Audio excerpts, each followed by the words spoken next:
লক্ষ্মীপুরের চিত্র কিন্তু কিছুটা ভিন্ন আসলে। লক্ষ্মীপুরে কিন্তু আমি যেই জায়গাটিতে রয়েছি পূর্ব বিজয়নগর গ্রাম, এটি লক্ষ্মীপুর সদরের পুরো গ্রাম কিন্তু প্লাবিত, শত শত পরিবার ঘর বাড়ি একেবারে পানির নিচে তলিয়ে গেছে। এই এলাকায় কিন্তু এখন পর্যন্ত কোনো ধরনের ত্রাণ সামগ্রী আসছেনি বলে এখানকার মানুষ অভিযোগ করছেন, যারা আসলে একেবারেই বানভাসী বন্যা কবলিত হয়ে একেবারে ঘরবন্দি হয়ে রয়েছেন তারা। যার ফলে আমি অন্যান্য এলাকায়ও ঘুরেছি, লক্ষ্মীপুরের বেশিরভাগ জায়গায় কিন্তু দেখেছি এমন পানিবন্দী অবস্থায় মানুষ রয়েছেন। এলাকার মানুষ যারা আসলে তরুণ বিশেষত, তারা নিজ উদ্যোগে কিছু কিছু উদ্যোগ নিয়ে কিন্তু আসলে সাধারণ মানুষের ঘরে কিছু শুকনো খাবার পৌঁছে দেওয়ার চেষ্টা করছেন। আমার সঙ্গে রয়েছেন একজন তরুণ যারা আসলে এই এলাকায় সাধারণ মানুষের পাশে রয়েছেন। আমি একটু জানতে চাই যে কত ঘর আসলে, কত পরিবার এখন পানিবন্দী এই অবস্থার মধ্যে রয়েছে। এই সড়কটিও কিন্তু, রাস্তাটি পুরোটি আসলে একেবারেই অনুপযোগী চলাচলের জন্য, সেটির কারণেও কিন্তু মানুষের অসুবিধার নানানভাবে। আমাদের এখানে 120টি পরিবারের বেশি পানিবন্দী আছে। তো গত প্রায় 20-25 দিন যাবত এখানে পানিবন্দির কারণে মানুষ ঘরে রান্না করতে পারে না এবং কি খাবার সংকট।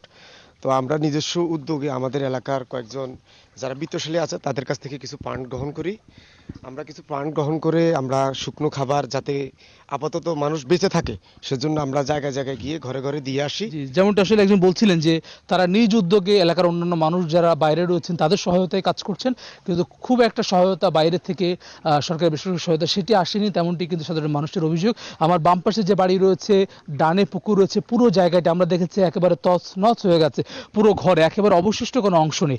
এই পানি নামার পরে যে কি অবস্থা হবে, কি ভয়াবহ অবস্থা হবে, সেটি চিন্তা করেই কিন্তু আসলে যে মানুষগুলো এখন পানিবন্দী হয়ে রয়েছেন তারাই কিন্তু আসলে একেবারে চিন্তার মধ্যে রয়েছেন। একেবারে ন্যূনতম খাবার পানি পর্যন্ত নেই। এই অবস্থার মধ্য দিয়ে লক্ষ্মীপুরের মানুষজন, প্রায় 8 লাখ মানুষ পানিবন্দী অবস্থায় রয়েছেন।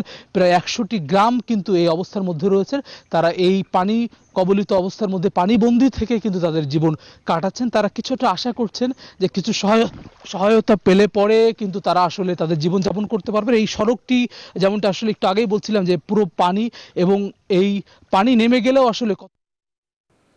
হাসান আলী, আপনাকে ধন্যবাদ।